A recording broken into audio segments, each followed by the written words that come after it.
Hey everybody, and welcome back to the Always Bayern Chelsea show. We got a fun one here for you today, a multi-parter, recording on Tuesday, September 23rd.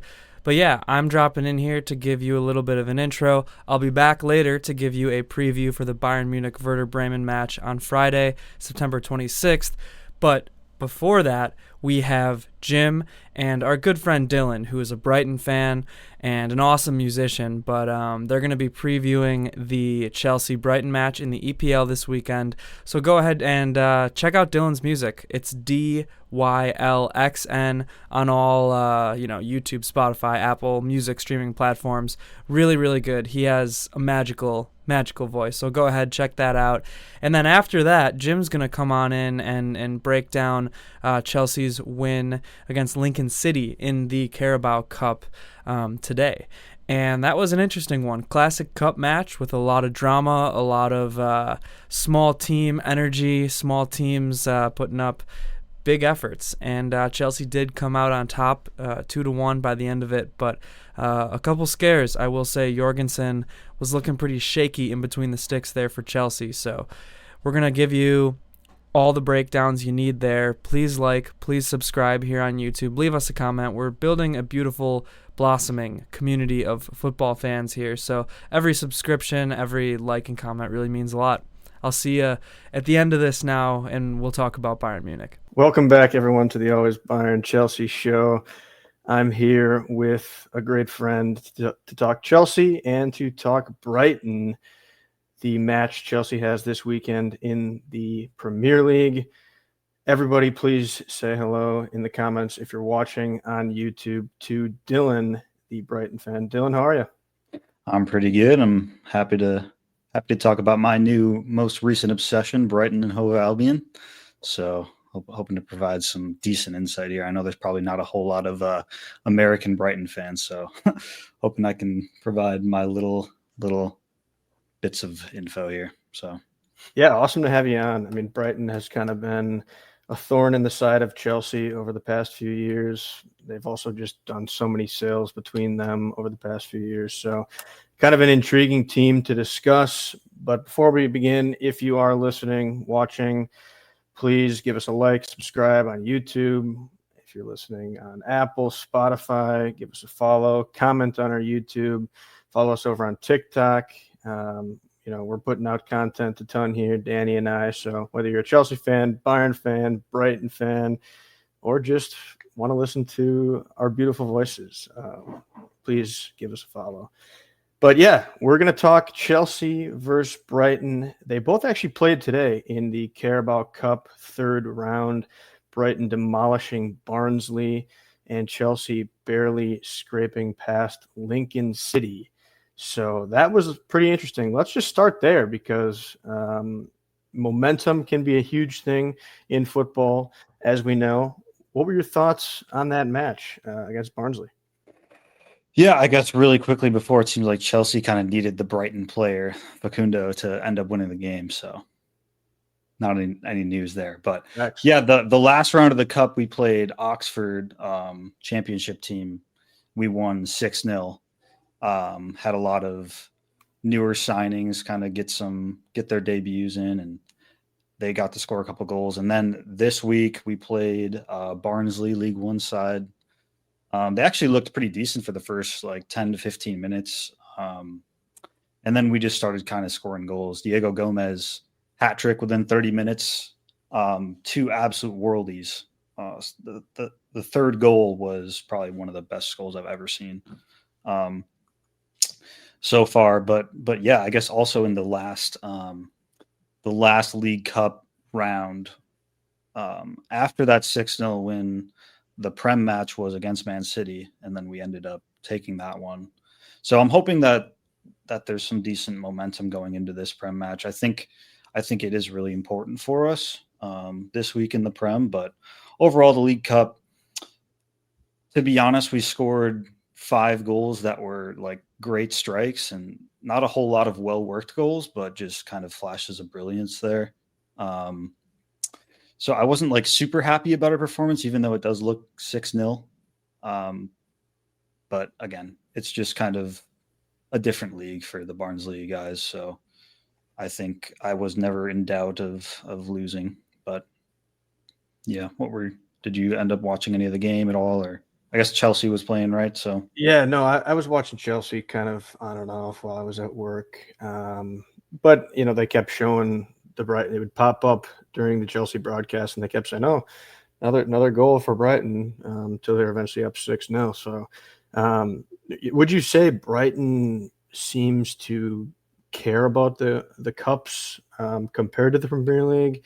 I mean, some teams don't care as much. They try to just play the young guys and rotate a ton. It just kind of depends where your team's at in the league and that sort of thing. Do you think Brighton is trying to do really well in the cup?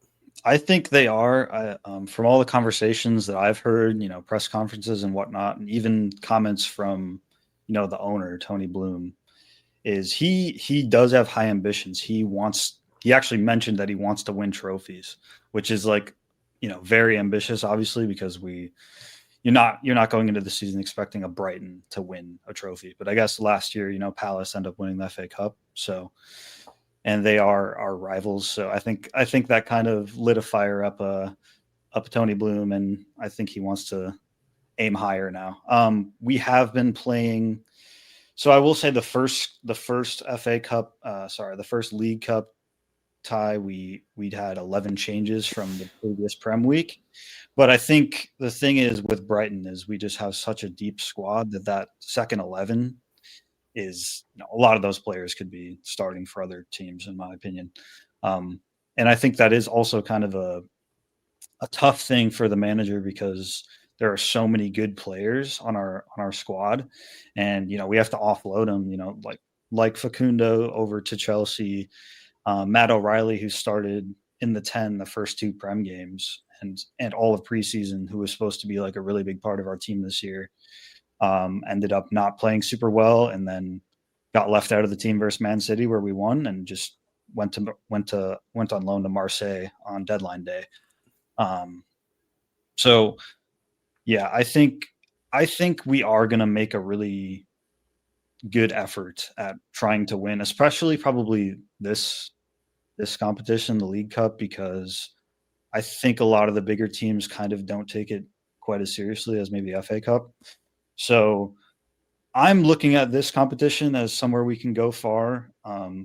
Ambitions from the manager has mentioned it as well. So yeah, I'm looking forward to it. I'm sure I'll be disappointed. I don't really expect us to get to the final or win or anything, but those are the ambitions of the club. So hopefully we'll see something crazy this year, maybe in the coming years. But yeah, no, that's fair. I mean, it seems like the EFL Cup could be something good for Brighton to win. I feel like they've been a solid club over the past few years. And you're right. Some teams just don't care about this cup nearly as much as the FA Cup, or the regular league games. So it could be something where they sneak in. And I guess I should probably take a step back here with your Brighton fandom here. I just jumped right into their recent form, but I didn't even ask how you became a Brighton fan. Danny and I talk a lot about over the past few years how we became, for me, a Chelsea fan, for him, a Bayern fan, and have gotten into our love of football over here in America. So please tell us all how you became a Brighton fan and what attracted you to the club and to the sport. Yeah, so really, I had a group chat with a couple friends. One of them was an Arsenal fan, one of them was a Tottenham fan, and the first North London derby was happening last year. And after it happened, I made a little joke like, "Oh, looks like Arsenal wins the North London derby again." And long story short, he kicked me out of the group chat, and so I was like, as a repayment, I will follow a Prem team, ride or die. And I didn't think I was going to end up taking it as seriously as I have, but from there, I just I looked at the team's logos and I was like, okay, Nottingham Forest as a tree is kind of cool. And the Seagulls I thought was just like so stupid and unserious. And so I just looked up more info about the two teams, saw that Brighton was more like an up and coming, very well run financially, getting young players and developing them, and sometimes selling them on. I'm hoping that we can try to keep a hold on some of these good players. And I think we've done really well this summer in that regard, like Van Heck, Matoma, Baleba, obviously. We kept hold of all three of those, which are three of the most important players for Brighton for sure. But yeah, I mean, from there, I just kind of looked into Brighton. I tried to watch like a bunch of YouTube videos, found some Brighton podcasts to kind of, get other people's perspective on the team and the players. And yeah, I've just fallen in love with it. I would say last year, it was my first year. So I was learning a lot, but I've sunk so many hours into YouTube and just content in general about football and Brighton. And I'm even like looking into trying to play some casual soccer on the side. So that's how much I've fallen in love with it. And I never played soccer as a kid. I did like 1 week at an elementary school camp in like 3rd grade. I was horrible, so I never played again. But yeah, I've just really fallen in love with it. And just every weekend and every game just feels like I'm waking up on Christmas Day. So I'm excited for what's to come. So Love that so much about Christmas Day. And we'll have to hit the pitch. Danny and I do try to get out a decent amount. We kind of briefly joined like a little bit of a league and played a couple games, but nothing consistent. So, maybe in the future, we'll have to all try to get into a league or something. But yeah, I mean, it's such a fun sport to follow. And I think what I've realized, I realize Chelsea is a huge club, but it seems like the coverage in general for the Premier League is just so huge overall. I mean, sports in America, we know, are massive, but I've just found that the amount of people with their passion and what all goes into the sport, it's just insane online. I mean, how is it for Brighton in terms of, you said you follow podcasts and stuff. Are they huge online in terms of people you can follow and stuff, or how's that work for them? No, I mean, Brighton's pretty small club. I think their name is becoming bigger because of the big sales that they've made and whatnot, and definitely fans coming from signings like Matoma. Kadioglu is a recent one who has a really big following. Yeah, but there are a few podcasts. I would say one kind of outshines the others. That's kind of a little bit bigger.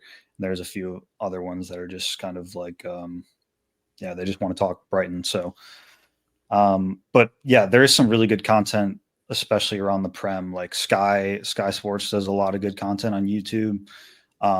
There's a bunch of other just, Prem channels. And then the Prem's YouTube channel makes some decent content as well. I feel like it's a lot better than stuff like the NFL and like NBA. Like the content is it's definitely like more younger people are running that content. So I think it's kind of more interesting to us that kind of grew up when content's been getting really big.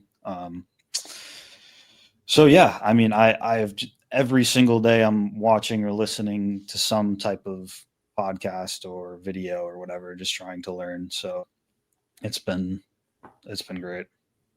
That's awesome. Yeah. I mean, I agree. I would say in terms of content, there's so much more than a lot of the American sports, and it seems a lot better, less clickbaity too. I mean, you get a lot of the main ones if you're watching Champions League or, the main Peacock broadcast at times can be kind of, entertainment like ESPN is here, but it still seems better and more actual football based, which I think is a good thing as opposed to talking about all the other crap. So that I certainly appreciate. But heading into this weekend, Brighton obviously off this huge win, Chelsea, and I'll talk about the Lincoln City match more after we discuss this. But, Chelsea and Brighton recently, it's kind of a lot of a toss-up.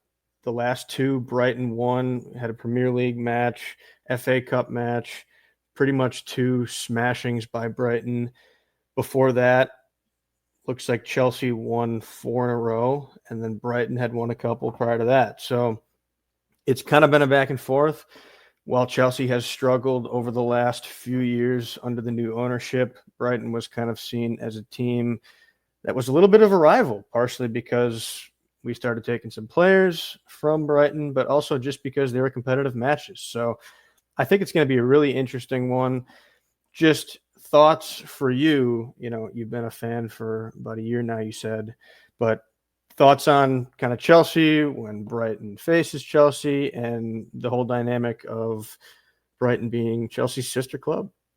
Yeah, I mean, it is interesting hearing you say that you kind of look at Brighton as like kind of a rival, because I sort of thought, Brighton fans, I think, do look at Chelsea as a little bit of a rival now because of all of just so many players. We're just your feeder club, basically, just so many signings. I mean, you even took one on loan this year, Pedro this year. And a lot of them are really big money too. So I think you're taking these beloved players from Brighton that everyone thinks is amazing and are such great players and have done well for the club, and took them to Europe and whatnot, and then selling them all to Chelsea. I think, I think some of the fans and even the owner, like not the owner, but the operating whatever, the lead guy who runs everything, Paul Barber, in an interview was asked about Chelsea and even made a joke like Chelsea is our best customer.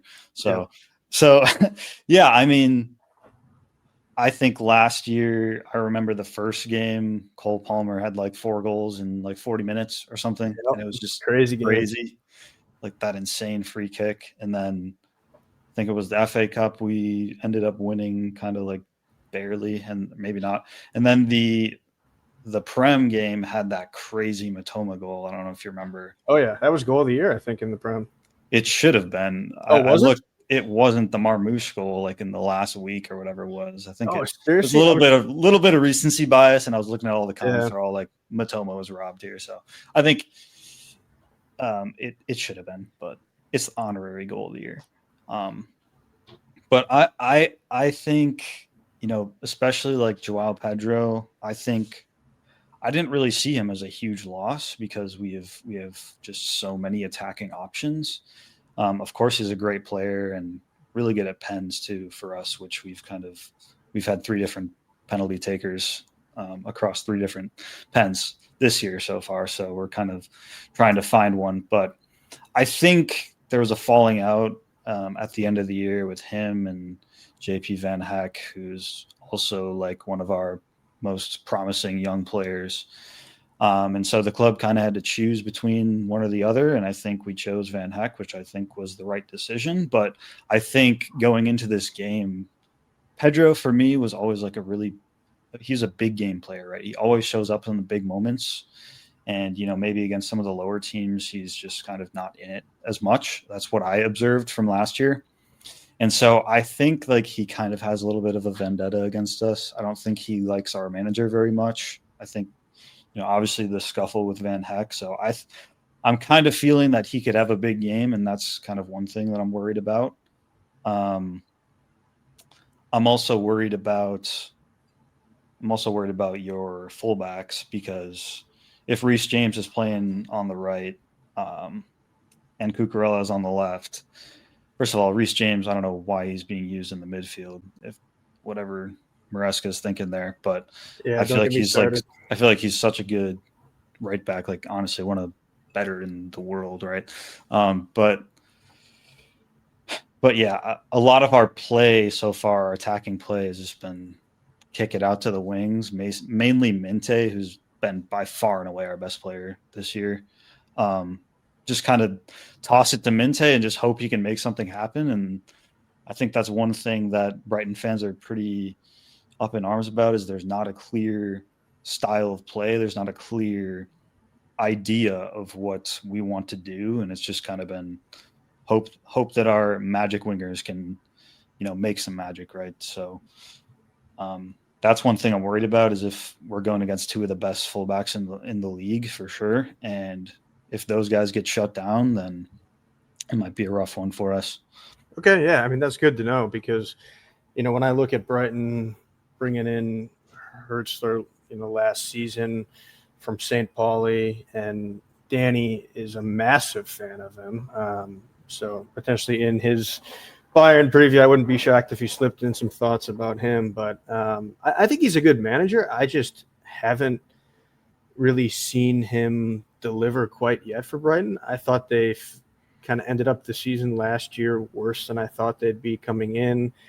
I was actually shocked to see that they were 14th in the table early on this year.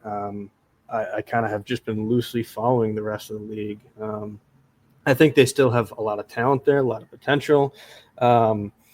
Interesting to hear you say that about kind of just pushing the ball to the wings. I mean, it makes sense when you got guys like Minte and Matoma. I mean, Matoma, I think, is quite the player. You talked about that goal, but he's got a lot of talent, a lot of ability on that wing. So, I think that is probably a good matchup that you called out there, because the thing with Reece James, and I agree, he's, when healthy, one of the best right backs in the world.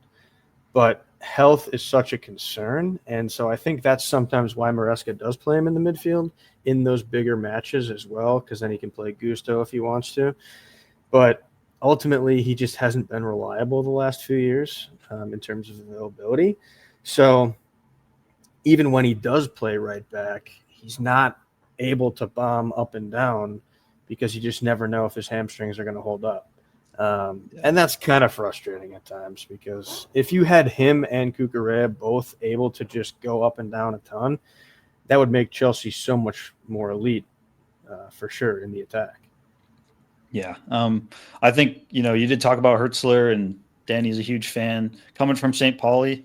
So I guess the thing is, at St. Pauli, he ran a back three. Whole time here, he's never ran a back three. It's just been 4-2-3-1 every single game, pretty much, except for in the cups. Like today, I think we were in like a 4-4-2 type deal. So I think the formation is, I think sometimes he can be a little bit naive. I will say I am more pro Hurzeler than a lot of Brighton fans. I really like him and think that he truly can be great. I mean, last year was his first year. We had a ton of signings, ton of new players come in, and we still got 8th, which would have been Europe if Palace didn't win the FA Cup. So it was our second highest points total ever at 60 points. We were like 3 off of it in the one season that we got Europe. And yeah, I think, like I said, the Brighton fans are not too happy with him. At least I'm seeing at least him being questioned now rather than just full support, especially regarding style of play. I'm not too worried about that because he seems to show up, especially in the big games. I think last year we won more points off of the Big Six than we did against the relegated teams. So I think it's just kind of getting a little bit more consistency in there. And I think it is really hard. Just we have so many players, and he's playing, kind of like the Reece James situation. He's playing a couple of years ago. Mats Wiefer was a guy who had some of the best numbers in Europe in the midfield, and he's in like a DM role, and he's playing him at right back. And I think that's just like a big waste, especially we have some injuries now. Jack Hinchelwood is out. Who's one of my favorite players. And yeah, I think it's just a tough task with such a big squad, but I think at some point there's got to be some of these young kids that break out, and that's what's going to kickstart our season, because we have had some tough fixtures so far. We've played 5 games. Out of these fixtures last year that we've played so far, we got all 15 points, and we're sitting at 5 right now. So the first game, I mean, there were 6 minutes of added time. We gave up a goal in the 97th minute. Tough. Second game was Everton. We had 2 we missed a pen. We had a sitter that was missed, and we're at the brand new first game in the new Everton Stadium. Third game, we beat City. We looked like garbage for the first 65 minutes, but he made 4 subs at the same time. We've probably looked good for like 40 minutes of football this year. So it's been a little bit, I think we are underperforming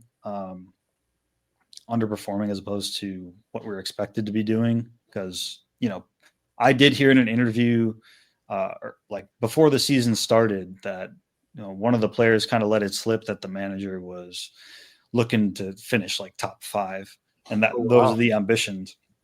of the club. And I think the reason for that is like keeping hold of, like I said, the Van Hak, the Baleba Matoma, like there was the Man United Baleba rumors. And we kept them all. And I feel like this is supposed to be the year, but it just hasn't quite been that so far. Obviously, we're only 5 games in. Right. I think this Chelsea game, if we do end up winning, could really kind of springboard the season, because we have a little bit easier fixture run for the next like 10 or so games. And if we get a big win here against a good team, I think that's really just going to give us a lot of confidence going forward. I could totally see us getting absolutely battered, but I also could see us coming out on the win. I do think it's a massive game for both teams. Like you said, this could be a huge kind of turning point almost for Brighton after the slow start. If they win this one, pick up some more momentum and go on from there. For Chelsea, they've just struggled so much over the last week and a half, 2 weeks, that I think they really need a solid performance. You know, technically getting the win against Lincoln City, but I don't think anybody's going to be happy with that performance. So they need a huge confidence boost here. And that's crazy to say because it's Chelsea Football Club and we're talking about playing Brighton at home at Stamford Bridge, but it really is the reality right now, especially they're probably going to be without Cole Palmer. You mentioned that 4-goal masterclass he put Sanchez as well. Sanchez actually will be there. Really? Only a 1-game suspension, and he could take it for the cup. Yep. Okay. Which, I didn't realize at first that the cup was part of it, but probably just any FA matches. So Sanchez will be playing. I mean, Jorgensen today looked like he had never played keeper in his life. So that's honestly, even though Sanchez made the error against United, I couldn't be happier that he's coming back. It'll just be interesting. Chelsea in a tough spot right now with some key guys hurt. So we'll see there. But I'm just expecting a close match, for a lot of those reasons. I think Chelsea are vulnerable in defense. You've mentioned some Brighton key attackers that I think are solid. And I think last year Brighton a couple times did expose that back line for Chelsea. So if you had to predict a score line in this one, what would you predict? Like I said, I think it could go one of two ways. I think we could genuinely lose like 3 or 4-0, but I'm kind of leaning towards a 2-1 Brighton victory. I can kind of see Cucurella's face already. He's sad. He's like, what is going on? But I think I'm going to guess a Sanchez absolutely just howler on one of the goals. And then we just, I don't know. I don't think we're going to attack super well, like I said, because of the fullback winger matchups. But I think if we can get around that, we can. I think our defense has looked overall okay, aside from some just big head loss mistakes. So I'm hoping they can stay solid and not, especially if Palmer's out, I'm not super worried. But if Pedro has a crazy game, like I said, I think we could get absolutely slammed. And I kind of think this one is whoever scores first is going to win, even though a lot of times when we go 1-0 down, like last year, like five games or something, like I remember it in a row, basically we went down 1-0 and ended up winning. So I think we do have resiliency there, but I'm just kind of feeling whoever scores first here, just because I think there is sort of a little bit of a rivalry building here, maybe more so for us than for you guys, but I don't know. I'm thinking 2-1 Brighton. Yeah, I mean, Chelsea's recent history would tell you that if Brighton score first, or that Brighton would score first, just because Chelsea, recently, they're just allowing their team to score first right away. Bayern scored first, Lincoln City today, Brentford scored first. I mean, West Ham scored first, even though we beat them 5-1. So that certainly could be the case. I do think Chelsea has shown that they can battle back after going down, but something about those slow starts just really irks me. And I find it so annoying, especially because Chelsea has all this talent in the world, and yet they just always start slow. It's like a mental thing for them or something. But We'll see if that changes on Saturday. I will say, going back to the rivalry thing, for me, I do kind of view Brighton as a rival. I think that's because, this is my 4th season as a Chelsea fan, so I've essentially known them as, kind of dog shit, then mediocre, solid last year, and now they're getting back to where they were. So I'm not your traditional Chelsea fan that's been following the team forever. I think people like that would just look at Brighton and be like, oh, these seagulls, nobody cares about them. They're nothing. But for me, just because it's been a different ball game kind of the past few years. So that's kind of a more interesting dynamic, I think. Yeah, and I think you guys, speaking of ownership, I feel like you guys are kind of going more towards like the Brighton model almost. Like you're signing these young players for who they could be rather than a whole lot of super experienced players like a Jamie Gittins instead of and a Garnacho instead of maybe trying to get Xavi Simons, right? I think you guys were trying, but you in the end prioritize the younger players, and I think this year you guys made a lot of money off of signings as well. So I'm kind of expecting a bigger club to buy some more experienced players and really go for it, right? Like just try to win something. But maybe I'm a little bit naive there, and you guys are slowly building kind of like us. It just seems to me like if you guys wanted to win something this year, you would have spent a little bit differently. But I do think you guys have a really good team with so much potential. So I am scared of some of your players for sure. Obviously Palmer, the big one.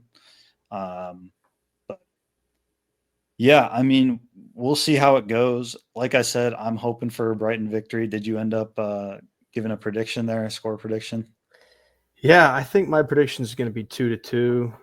I have been pretty down on Chelsea over the past 2 weeks. I actually have been spot on with all my predictions recently. If you've been following the pod out there, predicted the Bayern Chelsea game correctly, the Bayern Hoffenheim game correctly. The United Chelsea game was actually wrong today, predicted 3-1, ended up 2-1, but I'm just on a heater right now, predicting Chelsea losses, basically. So, okay. Well, I think I would be okay with a point, but I think we really need a win, to be honest, to get this season kicked off. So then it's a double must win, because I think I and pretty much every other Chelsea fan view this as a must win to get back on track, playing at home. If we lose, we're on a path where we're off pace from last season. So, and it's been an easier start to the season in terms of the games Chelsea has played. So I think a loss would really hurt, and quite frankly, would have a lot of people asking questions about Maresca, the sporting directors, and the ownership in general, because I'm already starting to see a lot of those questions. So that would maybe be a disaster. Your seagulls would be like flying into the Chelsea bloated plane that everybody thinks we have with our bomb squad. You might take down the plane if that happens. Well, hopefully.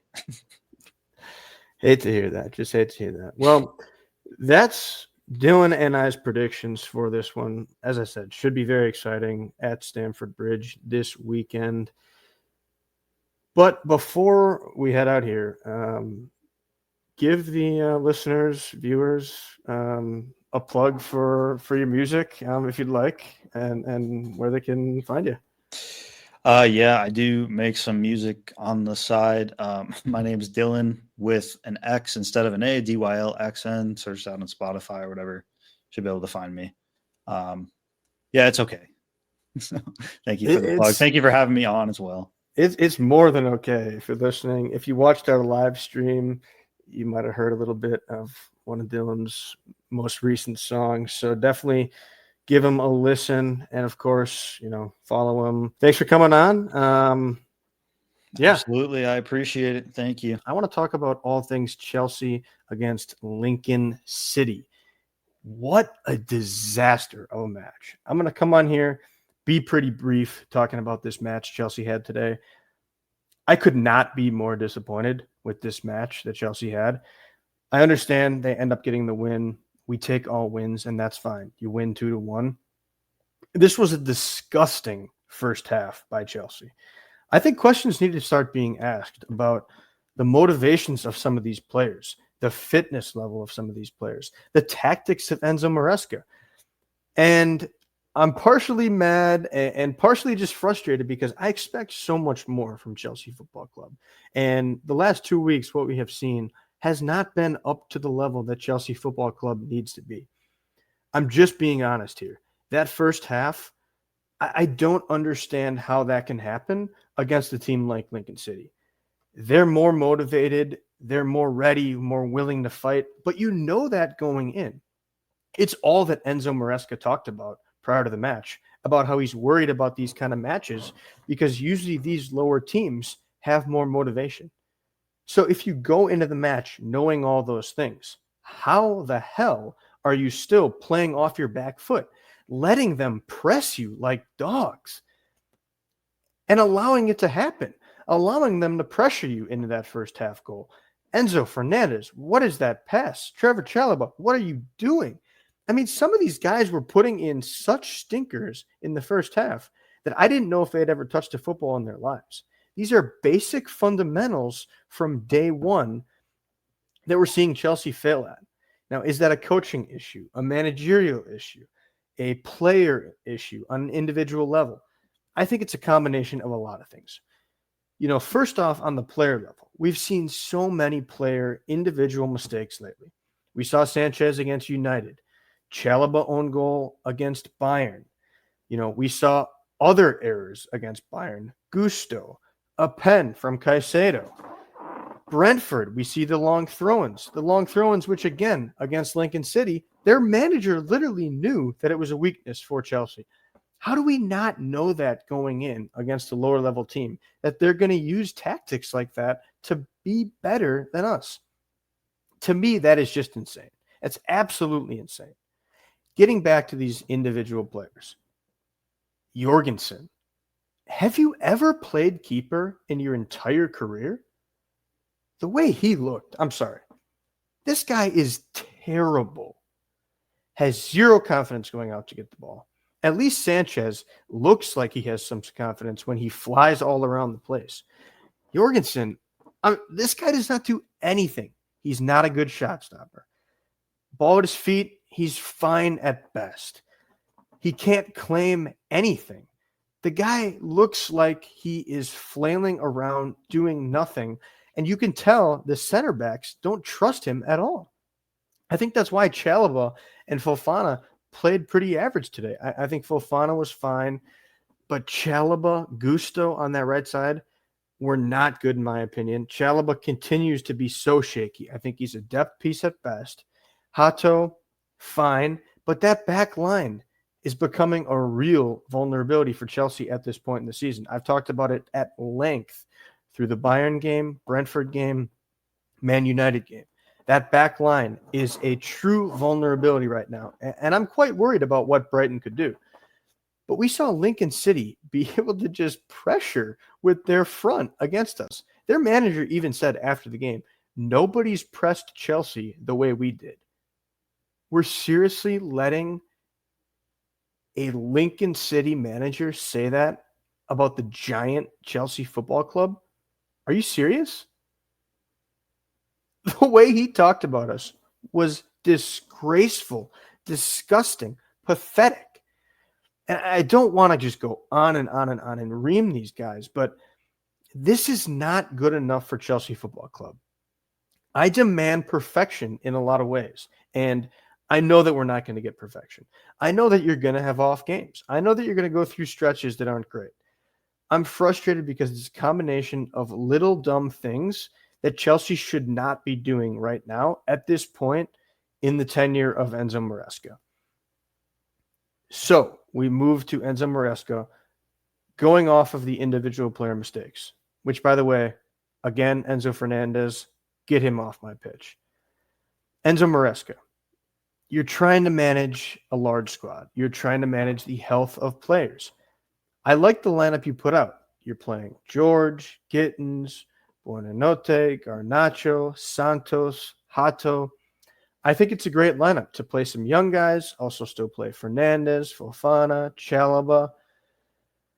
My issue is that it seems like when these guys in these different lineups are together, they lose all ability to play football as of late.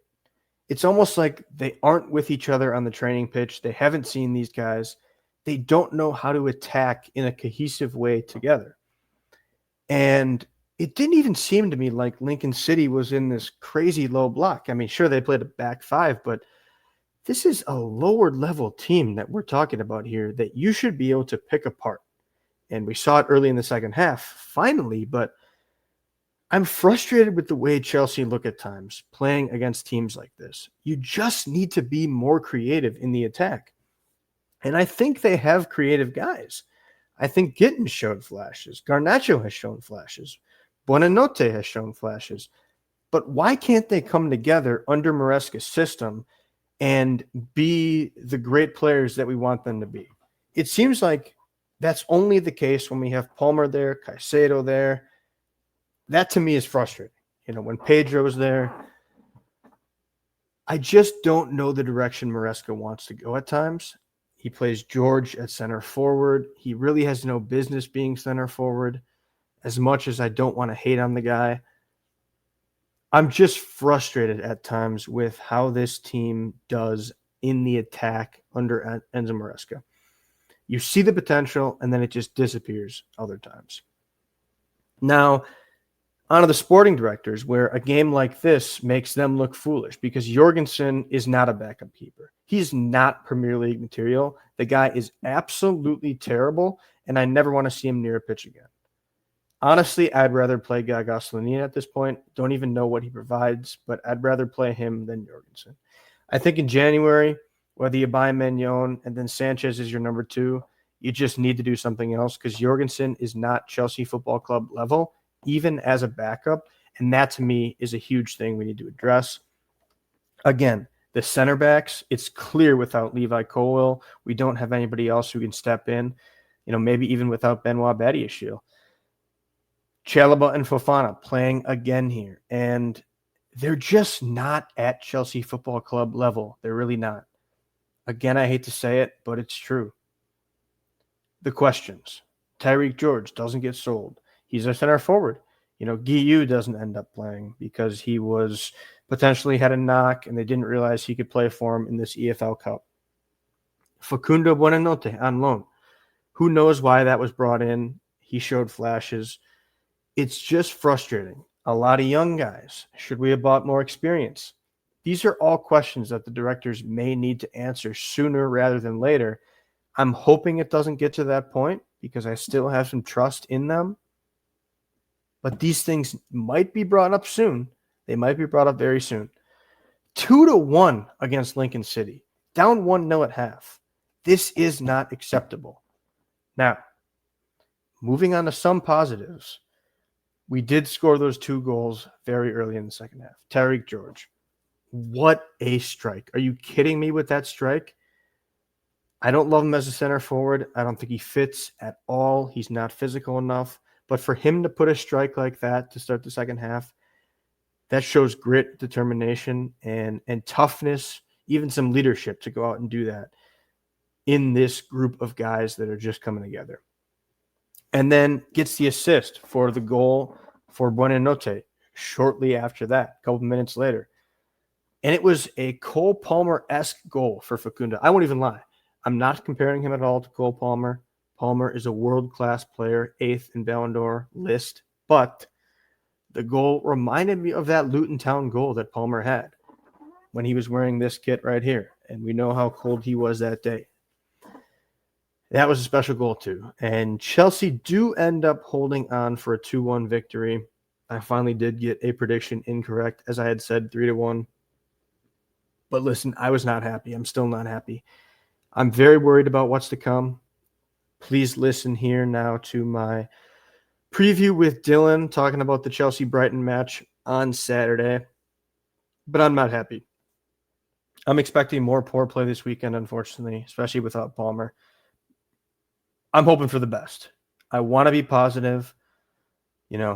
I do think Chelsea still have great days ahead of them, clearly.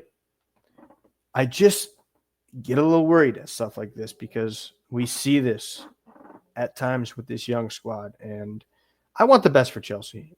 I still think they can be the best, but they got to start acting like it. They need to wake up, and they need to start games on the front foot. Can we please start a game up 1-0? Please. Please, please, please, please, please. That's all I'm asking here. Stop starting these games in a ditch. You have to dig yourself out at that point. Please stop doing that, Chelsea, and you will be so much better for it. Trust me, trust me, trust me. Let's go after the weekend. Let's get it. Let's take the seagull, snatch him out of the sky, and tear him down. All right, so I'm back to preview Bayern Munich versus Werder Bremen in the Bundesliga Friday, September 26th at 1:30 p.m. Central Daylight Time for me here in Wisconsin and Milwaukee. But yeah, this is going to be the fifth round, the fifth installment of the Bundesliga, my favorite league in the world. This match in particular is taking place at the Allianz Arena, obviously the opening match of round 5 on the Friday there. So yeah, we got Werder Bremen. I'll talk a little bit about them. Right now, they're 14th in the table. They have 4 points. And their recent matches, they had just lost to Freiburg at home. They beat Gladbach on the road, drew against Leverkusen, and lost to Frankfurt in the Bundesliga. So kind of an up-and-down season so far from Werder Bremen. They've been dealing with a lot of injuries, so maybe not the season that you would expect. If you're a fan of them, or if you just have seen how they've done in the league the last couple years, they've kind of been around that maybe 8th through 12th range, mid-table in the Bundesliga. And, it hasn't been a completely disastrous season so far, but it hasn't been good. It certainly hasn't been good, and I think if you're a fan of Werder Bremen, you're going to be expecting more out of them for sure. Their manager this year is a new manager in the Bundesliga, Horst Steffen. And then last year, if you remember, they had Oli Werner, who's now at RB Leipzig. Kind of turning Leipzig around, I would say, from that disastrous opening week at the Allianz against Bayern Munich. Leipzig has kind of rebounded so far since then. But yeah, again, I mentioned it. Werder Bremen is kind of plagued by injuries right now, and will maybe not see what their new manager totally has in store and what they can be as a team quite yet in the year, but maybe later on down the line, or who knows, maybe they'll come out and surprise us. But maybe a little bit of a spoiler before I give you my official prediction. I don't see that happening this week, to be honest with you. But yeah, Victor Boniface is a new splash signing that they made. If you remember, Victor Boniface was Leverkusen striker, a bona fide goal scorer, so interesting to see what he's going to be able to do now on Werder Bremen. And he was linked to moves to Saudi in the past, so I was actually shocked when he made this move here, to tell you the truth. I didn't foresee this coming. But yeah, a couple other names that you might be familiar with if you are a Bundesliga fan, or if you, I don't know, I guess obviously if you're a Werder Bremen fan, you're going to be familiar, but you might know some of their players just if you watch Bayern matches or watch Bundesliga matches. So Mitchell Weiser, he's a midfielder. Nicholas Stark, defender, and Marco Friedel is another defender. So Werder Bremen, I think they're one of those teams that is pretty solid midfield defensively.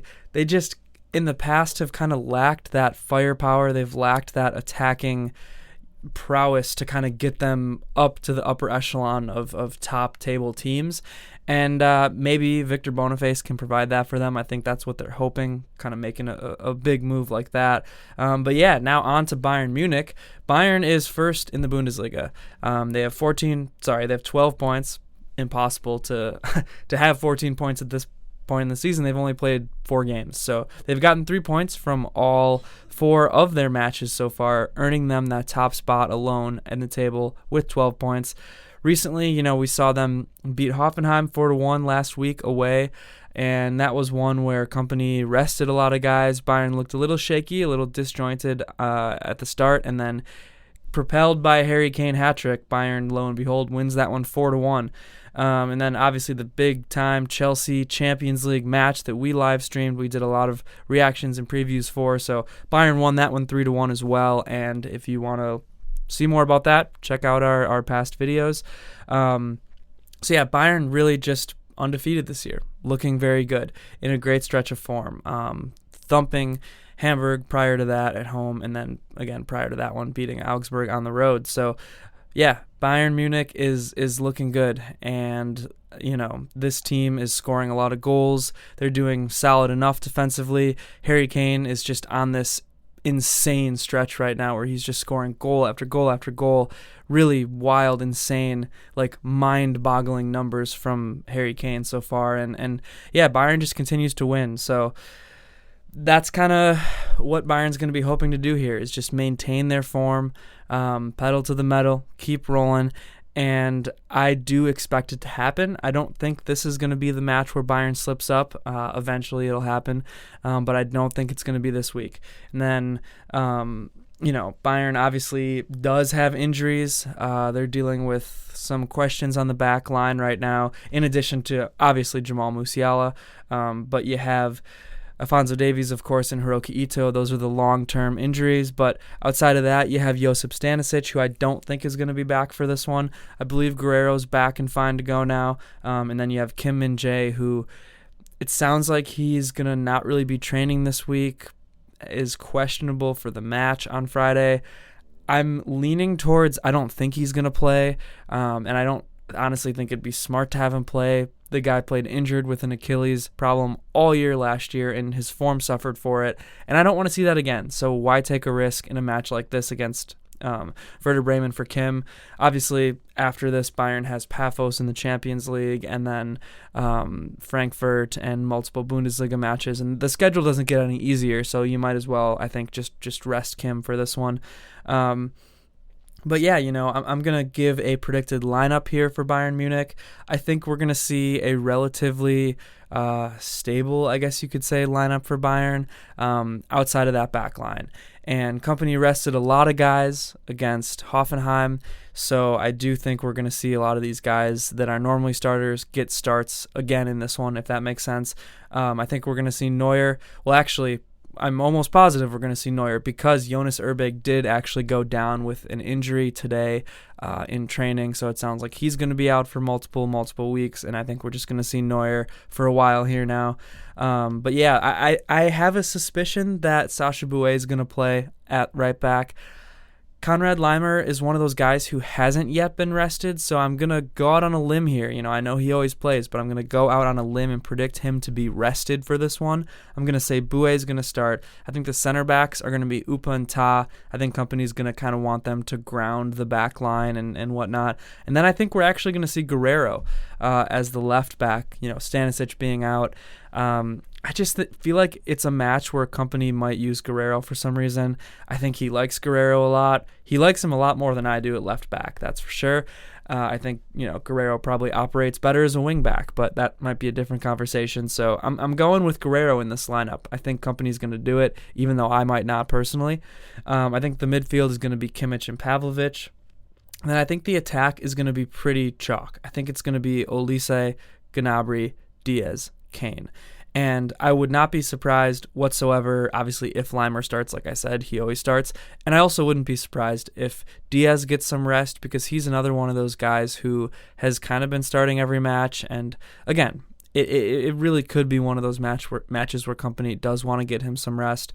In that case, you could maybe see like Jackson start at the 10 and Gnabry slide over to the left wing.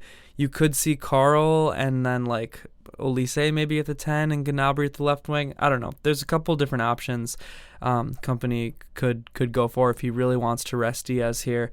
But I'm predicting him in the lineup. Again, just don't be surprised if you don't see him start in this one. And then a final score, I'm going to predict Bayern Munich winning 3-0. I think it's going to be a relatively comfortable win. I just don't see Werder Bremen scoring on Bayern Munich. And while I do think they have a solid midfield, a solid defense, they just have a lot of injuries. It's at the Allianz Arena. I think Bayern's attack has just been too strong lately, and I think they're just going to punch in a few goals. And yeah, like I said, I don't know if I see Werder Bremen's attack scoring. Obviously, Victor Boniface is such a good player that he could poke one in, and fluke things can happen. But my final prediction here is going to be 3-0 Bayern Munich, beating Werder Bremen in the Bundesliga on Friday, round 5. Let's go, Mia San Mia.